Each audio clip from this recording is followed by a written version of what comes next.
பிரேமா இங்கே டெக்ஸாஸில் வந்து யாரோ ஒரு இந்தியன் ஃபேமிலி வெக்கேஷன் போகும்போது அவங்க வீட்டிலேருந்து அதுவும் அப்பார்ட்மெண்ட்டில் ஸ்டே பண்ணியிருக்காங்க போல் அவங்க வீட்டிலேருந்து ஒரு 25 சவரன் நகையை வந்து யாரோ எடுத்துகிட்டு போயிருக்காங்க. ஆமாம், 200 கிராம் நகை திருட்டு அப்படின்னு வந்துருந்துச்சு.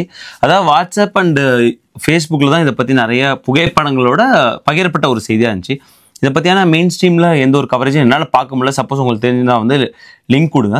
பட் அதை தாண்டி நம்ம தெரிஞ்சிக்க வேண்டியது இப்படி நடந்துதான் நடக்கலையாங்கிறத தாண்டி இப்படி நடந்திருக்கவும் வாய்ப்பு இருக்குது, நடக்காமல் இருக்கவும் வாய்ப்பு இருக்குது. ஆனால் நடக்காமல் இருக்கணும்னா என்ன பண்ணுறது, ரைட்? ஸோ எப்படி வந்து இங்கே அமெரிக்கன்ஸ் வந்து அவங்களும் கோல்ட் பார்ஸ் வச்சுருப்பாங்க இல்லையா, அவங்க ஒரு இன்வெஸ்ட்மெண்ட்டாக. ஸோ அதை எப்படி வந்து அவங்க செக்யூராக வச்சுருக்காங்க, என்ன பெஸ்ட் ப்ராக்டிஸ் ஃபாலோ பண்ணுறாங்க, நம்ம என்ன மிஸ் பண்ணுறோம், நிறைய பேருக்கு தெரிஞ்சிருக்கும். பட் புதுசாக வந்தவங்களுக்கு இது ரொம்ப யூஸ்ஃபுல்லாக இருக்கும். எப்படி வந்து நம்ம சேஃபாக அந்த பொருளை வச்சுக்கிறது அப்படிங்கிறத பார்க்க போகிறோம். ரொம்ப யூஸ்ஃபுல்லான வீடியோவாக இருக்குது. வாங்க வீடியோக்குள்ளே போகலாம். எப்பயுமே நான் என்னோட இன்வெஸ்ட்மெண்ட் போர்ட்ஃபோலியோவை எப்படி பிளான் பண்ணுவேன்னா, எல்லாத்தையும் தூக்கி ஸ்டாக்ஸில் போடாமல் லோ ஆர் மீடியம் ரிஸ்க் அசட்ஸுமே கொஞ்சம் வச்சுப்பேன். அப்படி பார்க்கும்போது ஏகான்ஸ் வந்து எனக்கு மிகப்பெரிய ஒரு ஹெல்ப்ஃபுல்லான ஒரு பிளாட்ஃபார்மாக நான் பார்க்குறேன். பிகாஸ் அது ஒரு மியூச்சுவல் ஃபண்ட் மாதிரி பார்க்குறேன். நான் ஆக்டிவாக அதில் இன்வால்வ் ஆக மாட்டேன். ஜஸ்ட் நான் இன்வெஸ்ட் பண்ணுறதுல சரி இல்லை ரெக்கரிங் இன்வெஸ்ட்மெண்ட் போட்டுருவோம். இன்றைக்கி பார்த்தீங்கன்னா இந்த வீடியோ எடுக்கும்போது என்னோட ரிட்டர்ன்ஸ் உங்கள் ஸ்க்ரீன்லேயே பார்ப்பீங்க 14.26. சப்போஸ் நீங்கள் ஏகான்ஸ் முதல் முறை ட்ரை பண்ண போகிறீங்கன்னா அவங்க ரிவார்ட்ஸ் கொடுக்குறாங்க. பின்டு கமெண்ட்ஸ் டிஸ்கிரிப்ஷன் இருக்குது, நீங்கள் ட்ரை பண்ணி பாருங்க. Hey guys, welcome back to our channel. வணக்கம் நண்பர்களே, நான் உங்கள் பிரேம் பேசுகிறேன். நான் உங்கள் ஆர்த்தி பேசுகிறேன். பிரேமா, கோல்டு பற்றி பேச போகிறதுனால சொல்கிறேன், கோல்டோட ப்ரைஸ் பயங்கரமாக ஏறிட்டு இருக்குல்ல? கரெக்ட், ரொம்ப அதிகமாகவே ஏறிட்டு இருக்கு. ஸோ அதனால தான் இந்த நியூஸ் உண்மையாக இருக்குமா அப்படின்னு தோண வைக்கிது. இன்னைக்கு பார்க்கும்போது ஒரு ட்ராய் அவுன்ஸ், அதாவது ஒரு ட்ராய் அவுன்ஸ்னா இவங்க என்ன சொல்கிறாங்கன்னா 31.10 கிராம் அப்படிங்கிற மாதிரி சொல்கிறாங்க. ஸோ அந்த ஒரு ட்ராய் அவுன்ஸோட விலை $4000 ஒரு பெஞ்ச் மார்க்கை தாண்டி 4200 நோக்கி போய்கிட்டு இருக்கு. நாங்கள் தொடர்ந்து காஸ்கோ போகும்போது அந்த கோல்டை பார்த்தோம்னா எடுத்து ஒரு ஷார்ட்ஸோ வீடியோ மக்கள்கிட்ட இதுதான் இப்போ இருக்க பிரைஸ், எப்படி வந்து ஏற்றம் இறக்கும், அதன் பிறகு நம்ம ஒரு கம்பேரிசனுக்காக எடுத்திருக்கோம். கரெக்ட், நம்ம எக்ஸ்பர்ட்டை வச்சுமே நம்ம போட்டிருக்கோம். ஸோ இது வாங்கலாமா வேணாமா அப்படிலாம் வந்து கோல்டு எக்ஸ்பர்ட் வச்சு பேசியிருக்கோம். ஸோ அப்போ வந்து ஐ திங்க் வந்து அவங்க ரொம்ப ஸ்ட்ராங்காக சொன்னாங்க அந்த நேரத்தில், கண்டிப்பாக இது வந்து 4000 தொடும், 2026க்கு மிட்ல தொடுனாங்க. பட் ரொம்பவே 2025 முடியறதுக்குள்ளேயே வந்து தொட்டிருந்தது. முதல்ல கொலம்பஸ்ல ஒரு காஸ்கோல பார்த்தோம், $4169 அப்படின்னு வந்து போட்டிருந்தாங்க. அதன் பிறகு நாங்கள் டேட்டன் போகும்போது அங்கே வந்து காஸ்கோவில் போய் கேஸ் போடுறதுக்காக போனோம். சரி, அது முதல் முறையாக போகிறோம் டேட்டனில் காஸ்கோ, சரி உள்ளே போய் பார்த்துட்டு வரோம். மெயின் அப்படி பார்க்கும்போது வந்து அங்கே கோல்டு இருந்தது, நான் பார்த்தோம் கோல்டு இருந்தது. ஸோ அங்கே விலை அன்னைய விலை பார்க்கும்போது 4149.99 $20 வந்து கம்மியாக இருந்துச்சு. ஸோ இதை வச்சு ஒரு கம்பேரிசன் போட்டோம். நிறைய பேர் கேட்டிருந்தீங்க இந்த கம்பேரிசன், அதுக்காக போட்டிருக்கோம். ஸோ உங்களுக்காக தான் அந்த வீடியோ எடுத்தது. நீங்கள் வந்து ஸ்க்ரீனில் பார்க்குறீங்க. நான் என்ன பண்ணியிருக்கேன்னா வந்து ஒரு ட்ராய் அவுன்ஸ் நான் முன்னாடி சொன்ன மாதிரி 31.10 மலபாரில் ரேட்டு அவங்க வந்து 22 கேரட் தான் கொடுத்துருந்தாங்க. நிறைய பேர் கேட்டிருந்தாங்க 24 கேரட் தானே போடணும்னு. நான் அதை வந்து 24 கேரட்டை கன்வெர்ட் பண்ணி போட்டிருக்கேன். ஸோ இப்போ நான் எடுத்துக்கிறது 24 கேரட்டுக்கான ப்ரைஸ் தான் எடுத்திருக்கேன். அதை வந்து மல்டிபிள் பண்ணிட்டேன். ஸோ கன்வர்ஷன் ரேட் இப்போ என்ன இருக்கோ அதை எடுத்துகிட்டு போட்டிருக்கேன். ஸோ இது எல்லாமே ருப்பீஸில் பார்க்கும்போது நம்ம மலபாரில் வாங்குறத விட இங்கே வந்து ஒரு 20,000 கம்மியாக இருக்க மாதிரி தெரியுது. நம்ம ஒன்றா ஃபர்தராக போனால் தான் நமக்கு ஒன்றா ரிசல்ட் தெரியும். ப்ரீமியம் பார்க்கும்போது இந்தியாவில் வந்து 2% போடுறாங்க. யூஎஸ்ஏ பொறுத்தவரைக்கும் நோ ப்ரீமியம், அதெல்லாம் கிடையாது. ஸோ பார் விலை என்னவோ அதுதான். ஸோ அதிலே ஆட் பண்ணியிருக்கலாம். பட் ப்ரீமியம் தனியாக வாங்குறது கிடையாது. ஸோ அதனால் விலை அப்படியே இருக்குது. யூஎஸ்ஏல, இந்தியாவில் இந்த 2% போடுறோம். அதே மாதிரி டேக்ஸ்ன்னு பார்க்கும்போது 3% ஜிஎஸ்டி இந்தியாவில். யூஎஸ்ஏல பார்க்கும்போது பெரும்பாலான ஸ்டேட்டில் டேக்ஸ் கிடையாது. 4000க்கு மேலே நான் கோல்ட் பார் வாங்குறேன் எந்தெந்த ஸ்டேட்டில் ஒன்றா வெறும் 5 ஸ்டேட். நம்ம மக்கள் நிறையா இருக்கிற ஸ்டேட் பார்த்தா விஸ்கான்சின் அதில் இருக்காங்க. ஸோ அந்த ஒரு ஸ்டேட் இருக்காங்க. அப்புறம் மெயின் ஹவாய் இந்த மாதிரி இருக்காங்க. மொத்தம் 5 ஸ்டேட்டு வந்து இருக்காங்க. அந்த 5 ஸ்டேட்டு தான் இவ்வளோ ரூபாய்க்கு நீங்கள் கோல்ட் பார் வாங்கினாலும் சேல்ஸ் டேக்ஸ் கட்டணும். மற்ற ஸ்டேட்ஸ் எல்லாமே வந்து சேல்ஸ் டேக்ஸ் ஃப்ரீ. அதுவே கலிஃபோர்னியா எடுத்துட்டிங்கன்னா 2000க்கு கீழே நீங்கள் வாங்கினீங்கன்னா சேல்ஸ் டேக்ஸ் கட்டணும். இப்போ சப்போஸ் வந்து யாராவது ஒரு ட்ராய் அவுன்ஸ் வாங்கல, ஸோ ஒரு வந்து ஒரு 0.25 அவுன்ஸ் வாங்குறாங்கன்னு வச்சுக்கோங்க, 1/4 வாங்குறாங்கன்னா அது ஒரு 1000 சொச்சம் வந்துச்சுன்னா அதுக்கு நீங்கள் சேல்ஸ் டேக்ஸ் கட்டணும். ஸோ 2000க்கு மேலே வாங்கினா தான் நீங்கள் சேல்ஸ் டேக்ஸ் கட்ட வேணாம். ஸோ அந்த ஒரு கலிஃபோர்னியா மட்டும் அந்த மாதிரியான. இப்போ நம்ம பார்க்குற நோ சேல்ஸ் டேக்ஸ் அங்கே 3% போட்டிருக்கோம். கோல்ட் ப்ரைஸ் ஃபைனலாக நம்ம பார்த்துட்டோம்ப்பா. ஸோ இவ்வளோ வருது. ஒருவேளை இதை இந்தியாவுக்கு எடுத்துகிட்டு போனால் 6% கட்டணும் இல்லையா? இப்போ நீங்கள் யூஎஸில் வாங்குறீங்க, அது இந்தியாவுக்கு எடுத்துகிட்டு போனால் 6% கட்டணும். ஸோ அதுவுமே போட்டேன், கஸ்டம்ஸும் போட்டு பார்ப்போம் அப்படின்னு. ஸோ அப்படி போட்டு பார்க்கும்போது ஒரு டிஃப்ரென்ஸ், அப்படி போட்டு பார்த்தாலுமே என்ன ஆகுதுன்னா இந்தியாவில் வந்து அதிகமாக வருது. ஸோ இப்போ எவ்வளோ டிஃப்ரென்ஸ் இன் ப்ரைஸ்ன்னு பார்க்கும்போது ஒரு 15,719 ரூபா வந்து வருது. இங்கே வந்து நாங்கள் ரூபாவில் தான் எல்லாமே போட்டுட்ருக்கோம். அங்கே வாங்குறத விட இங்கே வாங்கினா இவ்வளோ சேவ் பண்ணலாம் அப்படின்னு. நீங்கள் இதில் கேஷ்பேக்கே இன்க்ளூட் பண்ணவே இல்லையே? கரெக்ட். நான் வந்து ஷார்ட்ஸில் போடும்போது 3% போட்டேன். ஆக்சுவலாக 4%. காஸ்கோ சிட்டி கார்டில் வாங்கும்போது 2% இருக்குது. நீங்கள் ஒரு எக்ஸிக்யூட்டிவ் மெம்பராக இருந்தீங்கன்னா 2% அடிஷனல் 2%. மேக்ஸிமம் வந்து நம்ம இந்தியன்ஸ் வந்து எக்ஸிக்யூட்டிவ் மெம்பர்ஷிப் தான் எடுத்திருப்பாங்க. ஸோ 4% வந்து காஸ்கோவில் உங்களுக்கு கேஷ்பேக் இருக்குது. ஸோ அதுவும் போட்டு ஃபைனலாக பார்க்கும்போது உங்களுக்கு 30,447 ரூபா லாபம். அதாவது நீங்கள் இந்தியாவில் வாங்குறதோட இங்கே வாங்கிட்டு இந்தியாவில் எடுத்துகிட்டு போனால் கஸ்டம்ஸ்லாம் கட்டின பிறகு கேஷ்பேக்லாம் கால்குலேட் பண்ண பிறகு இவ்வளோ லாபம் இருக்கு. இந்தியாவில் நான் எந்த கேஷ்பேக்கும் போடல. மைபி சில கிரெடிட் கார்டு வந்து கேஷ்பேக் கொடுக்கலாம், அந்த இன்ஃபர்மேஷன் எனக்கு தெரியாதனால நான் போடல. அப்படி 1-2% அவங்க கொடுத்துருந்தாலுமே ஸ்டில் வந்து இங்கே வாங்குறதுல ஒரு லாபம் இருக்கு. பிரேம், இப்போ அந்த டெக்சாஸ்ல அந்த இன்சிடென்ட் என்ன நடந்துச்சுன்னு பாத்தீங்களா? டெக்சாஸ்ல டாலஸ் நடந்திருக்கு. மெக்கனி அப்படிங்கிற ஒரு அங்க நிறைய வந்து நம்ம இந்தியர்கள் இருந்துட்டு இருக்காங்க. அதுல ஒரு அபார்ட்மெண்ட்ஸ்ல நடந்தா சொல்லப்படுது. நான் இன்ட்ரோல சொன்ன மாதிரி எந்த ஒரு சோர்ஸுமே எனக்கு வந்து இல்லை. அந்த ஒரு ஸ்கிரீன்ஷாட் வச்சு தான் சொல்லுது. அந்த ஸ்கிரீன்ஷாட்ல பாத்தீங்கன்னா உங்க ஸ்கிரீன்லயும் தெரியும், வீட்டோட கதவுகள் உடைக்கப்பட்டதா அந்த பிக்சர்ஸ் இருக்கு. அண்ட் எகெயின் வந்து அவங்க என்ன நடந்துச்சு அப்படின்னு சொல்லியிருக்காங்க. ஸோ அந்த ஃபேமிலி வந்து வெக்கேஷன் போயிருக்காங்க. அதை யூஸ் பண்ணிட்டு திருட்டு கும்பல் வந்து உள்ள பூந்து அங்க உள்ள நகைகளை எடுத்துட்டு போயிருக்காங்க. அவங்க மாஸ்டர் பெட்ரூம்ல வச்சிருக்காங்க, அதை எடுத்துட்டு போயிருக்காங்க. இதுதான் நடந்திருக்கு அப்படின்னு இருக்கு. அதுக்கப்புறம் ஃபாலோ அப் தெரியல. ஸோ அவங்க வந்து போலீஸ் கம்ப்ளைண்ட் கொடுத்தாங்களா, நியூஸ் மீடியாவில் வந்து எந்த ஒரு ஃபாலோ அப்புமே இல்லை. பட் நம்ம தெரிஞ்சுக்க வேண்டியது, வீட்டில் வந்து 200 கிராமோ 2 கிராமோ எப்படி சேஃபாக வச்சுக்கிறது. ஸோ அதுதான் வந்து பாயிண்ட். இங்கே என்ன ஃபாலோ பண்ணுவாங்க, ஸோ அதை வந்து மையக்கருவாக வச்சு பேசுவோம். பிரேமா, இங்கே கோல்டு வச்சிருக்கும் போது எப்படிலாம் சேஃபாக வச்சுக்கலாம் நிறைய பேர் கேட்டிருந்தாங்க. ஆமாம், 2 ஆப்ஷன் இருக்கு. பிரைமரியாக 2 ஆப்ஷன் வந்து இந்த மக்கள் வந்து ஃபாலோ பண்ணுறாங்க.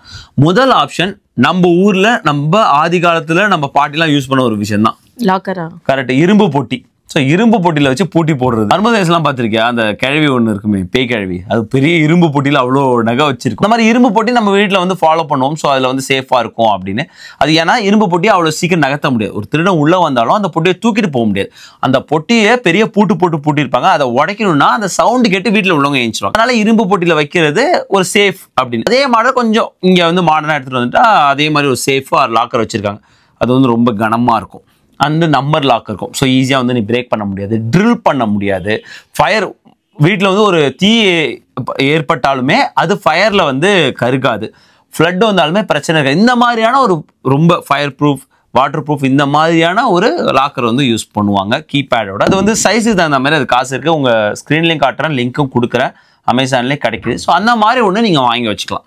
யாராவது வந்து உள்ளே வந்தாலுமே வந்து அதை தூக்கிட்டு போக முடியாது. சப்போஸ் எடுத்துகிட்டு போகணும் அப்படின்னாலும் அதை ஓப்பன் பண்ண முடியாது. ஏன்னா திருட்டு வரோம், டக்கு டக்குன்னு கையில் என்ன கிடைக்குதோ அதான் எடுத்துகிட்டு இது பண்ணுவான் இல்லையா.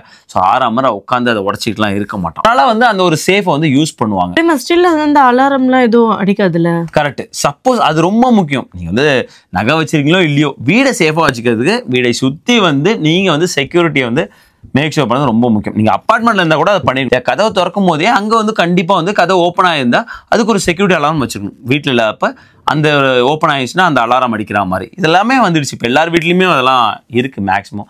அண்ட் எகைன் அப்பார்ட்மெண்ட்டில் இருந்தாலும் கேமரா கண்டிப்பாக இருக்கணும். நீங்கள் வெளில போகும்போது உங்கள் வீட்டுக்குள்ளே ஒரு கேமரா வச்சுட்டு போகிறது பெஸ்ட்டு. அதுதான் வந்து எல்லாருமே ஃபாலோ பண்ணுறாங்க இந்தியன்ஸ். இந்த மாதிரியான சேஃப்டி எங்கே எப்படி அங்கே மிஸ் ஆகுச்சுன்னு தெரியல அந்த இன்சிடென்ட்டில்.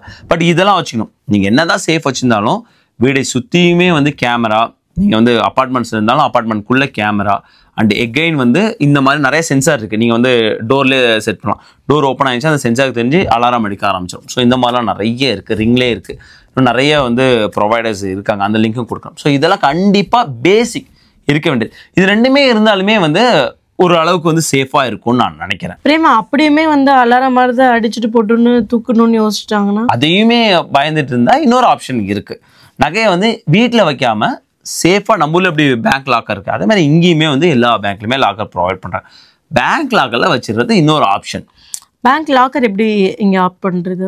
ஈஸி. நம்ம வந்து செக்கிங் அக்கௌண்ட்ஸ், சேவிங்ஸ் அக்கௌண்ட் வச்சுருப்போம் இல்லையா. ஸோ அந்த பேங்க்கில் கேட்டால் நமக்கு வந்தாக்கா அந்த லாக்கர் கொடுத்துருவாங்க. 2 கீ கொடுப்பாங்க. நம்ம ஒரு மாதிரி தான், ஒரு கீ உங்கள்கிட்ட இருக்கும், இன்னொரு கீ வந்து அந்த பேங்க்கிட்ட இருக்கும். ஸோ 2 கீ போட்டால் மட்டும் தான் திறக்க முடியும். ஸோ அவங்க மட்டுமானாலும் திறக்க முடியாது, நீங்கள் போனாலுமே திறக்க முடியாது, 2 பேர் சேர்ந்து தான் திறக்க முடியும். அண்ட் எகைன் என்ன ஒரு விஷயம்னா, நீங்கள் அந்த லாக்கர் வாங்குறதுக்கு மந்த்லி ஆர் இயர்லி வந்து நீங்கள் பே பண்ணணும். அது எவ்வளோ சார்ஜ் பண்ணுவாங்க? அது depends on the bank and depends on the size Aarthi. சில பேருக்கு வந்து சின்ன லாக்கர் போதும், அதான் சைஸை பொறுத்த வரைக்கும் தான். ஸோ இன்னும் சில பேருக்கு பெரிய லாக்கர் தேவைப்படும். ஸோ அதுக்கு தகுந்த மாதிரி வேரி ஆகும். டாப் பேங்க்ஸ் எல்லாமே எடுத்துக்கிட்டீங்கன்னா யூஎஸ்ஏல இந்த மாதிரி லாக்கர் வந்து ப்ரொவைட் பண்ணுறாங்க. அதை வந்து நீங்கள் யூஸ் பண்ணிக்கலாம். ஐ திங்க் இதுதான் பேங்க் தான் வந்து பெஸ்ட் ஆப்ஷனாக இருக்கும்னு நினைக்கிறேன். கரெக்ட். ஸோ என்ன ட்ராபேக்காக இருக்க போகுதுன்னா, சப்போஸ் நீங்கள் வச்சுட்டீங்க கரெக்ட், நம்ம ஒரு ஆத்திர அவசரத்துக்கு உங்களுக்கு தேவைன்னா நீங்கள் பேங்க் ஓப்பன் பண்ணுற வரைக்கும் வெயிட் பண்ணும். யாருக்கும் அவ்வளோ டக்குனு நீங்கள் தேவைப்படாது. ஏன்னா வந்து ப்ரீ பிளான்டாக தான் வந்து இங்கே ஃபங்க்ஷன்ஸ்லாம் வருது. சப்போஸ் சொல்கிறேன், அண்டு சாட்டர்டே சண்டே லீவாக இருக்கும், நீங்கள் அக்சஸ் பண்ண முடியாது. இந்த மாதிரியான கொஞ்சம் பிளானிங் வேணும். பட் அதுதான் வந்து நீ சொன்ன மாதிரி அதான் வந்து பெஸ்ட் ஆப்ஷன். பிரேமா, இங்கே வந்து நம்ம ஜுவல் வைக்கும்போது ப்ளச் பண்ணி வைக்கணுமா, நம்ம இவ்வளோ வச்சுருக்கோம் வெயிட்டுன்னு? இல்லை, அது பார்க்க மாட்டாங்க. நீ வந்து 10 பவுனா 20 பவுனா எவ்வளோ வைக்கிற, 1 பவுனாங்கிறது அவங்க வந்து பார்க்க மாட்டாங்க. ஸோ அது வந்து உங்களை பொறுத்து தான் இருக்குது. நீங்கள் எவ்வளோ வேணாலுமே வந்து வச்சுக்கலாம். இந்த 2 ஆப்ஷன் இருக்குது. 2த்துல உங்களுக்கு எது வந்து சூட்டபுளாக இருக்குமோ அதை நீங்கள் வந்து யூஸ் பண்ணி. ஏன்னா நிறைய பேர் இது கேட்குறாங்க. இது ரொம்ப முக்கியமான ஒரு பேசும் பொருளாகவும் இருக்க போகுது இல்லையா. ஏன்னா தங்க விலை ஏறுது. அண்ட் எகைன் வந்து இங்கே பொருளாதாரம் வந்து ஒரு நெருக்கடி இருக்கு இல்லையா. ஸோ அந்த மாதிரி நிறைய வந்து சில நாட்களுக்கு முன்னாடி நான் ஒரு வீடியோவை பார்த்தேன். பட்டேல் பிரதேஷ் வாசலில் ஒரு பெண்மணி நின்றுட்டு இருப்பாங்க, அவங்க கழுத்துலேருந்து செயினை பிடிக்கிட்டு போயிட்டு இருப்பாங்க. இப்பயா இல்லை கொஞ்சம் அது வந்து ஒரு வருஷம் 2 வருஷத்துக்கு முன்னாடியான அந்த வீடியோ, பட் யூஎஸ்ஏல நடந்ததா. ஸோ அந்த மாதிரி நடக்கிறதுக்கு வாய்ப்பு இருக்குது. ஏன்னா வந்து ஒரு காலத்தில் நம்ம தங்கத்தை எப்படி பார்த்தோம்னா வந்து அது வந்து ஒரு இன்வெஸ்ட்மெண்ட் மாதிரி, நம்ம அம்மா காலத்தில் பாட்டி காலத்தில் அப்படி தான் பார்த்தாங்க. ஸோ நம்ம வந்து கொஞ்சம் கொஞ்சமாக நகை சேர்க்கும் போது அது நமக்குமே அவங்களுக்குமே பொருளாதாரத்தை கொஞ்சம் வலு சேர்க்கும், இல்லை அவங்க சங்கதிகளுக்கு கொடுத்து அவங்க பொருளாதாரத்தை வலு சேர்க்கும். ஸோ அது நாளடைவில் என்ன ஆச்சுன்னா அது பொருளாதாரத்தை வலு சேர்க்கறதுங்கிறதெல்லாம் மாறி அது வந்து ஒரு ஷோ ஆஃப் பண்ணுறதுக்காக வந்துடுச்சோ அப்படின்னு. என்னன்னா வந்து என்கிட்ட இவ்வளோ நகை இருக்குது, ஸோ நான் இந்த ஒரு சமூகத்தில் இந்த நகையை வச்சு தான் மதிக்கப்படுறேன், ஸோ நான் இவ்வளோ நகை போட்டிருப்பேன்னா நான் என்னை எல்லாரும் மதிப்பாங்க, இல்லை எல்லாருக்கும் நான் காட்டணும் அப்படிங்கிற ஒரு நிர்பந்தத்துக்கு விட்டு போகிறதுனால நான் இது வந்து என்னோட ஜஸ்ட் கான்ஸ்பிரசி தியரி தான். ஸோ இதை பார்க்கும்போது இங்கே நான் சொல்கிறேன், இங்கே வந்து நம்ம நான் இந்தியன்ஸ் பார்க்கும்போது அவங்களுக்கு எப்படி வந்து ஒரு புரிதல் ஏற்படுதுன்னா, இவங்க வெளியில் போகும்போது சொல்கிறோம், ஒரு ஃபங்க்ஷன் போகும்போது எல்லாமே இந்தியன்ஸாக இருப்பாங்க, வெளில போகும்போது ஸோ கண்டிப்பாக வந்து இவங்கள்ட்ட நிறைய நகை இருக்கும் அப்படிங்கிற ஒரு புரிதல் போகுது. ஸோ அது வந்து தவறான கைகளுக்கான புரிதல் போகும்போது அது இந்த மாதிரியான ஒரு விஷயங்களை வந்து ஏற்படுத்துகிறதோ அப்படிங்கிற ஒரு ஐயப்பாடுமே இருக்குது. மைட் பி நான் தவறாக கூட இருக்கலாம். பட் அதனால் நான் என்ன சொல்ல வரேன்னா வந்து அளவான விஷயமே தான் வந்து நிறைவு அப்படின்னு நான் நினைக்கிறேன். எப்பயுமே வந்து நான் அதுதான் வந்து நான் நினச்சிப்பேன். ஆக்சுவலாக இங்கே வந்து ராபரி நடக்காதுன்னு மட்டும் நான் நம்பிடாதீங்க. ஏன்னா யூஎஸ்ஏல உங்களுக்கு எல்லாருக்குமே தெரியும் கன் வைலன்ஸ் எவ்வளோ இருக்குது, அதே மாதிரி ராபரியுமே இருக்குது. ஸோ அதுக்கு தகுந்த மாதிரி உங்கள் வீட்டை வந்து நீங்கள் செக்யூராக வச்சுக்கணும், இல்லை உங்களோட இந்த மாதிரியான அசெட்டை வந்து நீங்கள் செக்யூராக வச்சுக்கணும். ஐ ஹோப் உங்களுக்கு இந்த வீடியோ யூஸ்ஃபுல்லாக இருக்குன்னு நினைக்கிறேன். மறக்காம நம்மளோட சேனல் லைக் பண்ணுங்கள், ஷேர் பண்ணுங்கள், சப்ஸ்கிரைப் பண்ணுங்கள். மறக்காம அந்த பெல் ஐகானை தட்டி விட்டு போங்க. தேங்க்ஸ் ஃபார் வாட்சிங் திஸ் வீடியோ ஃப்ரெண்ட்ஸ். நன்றி.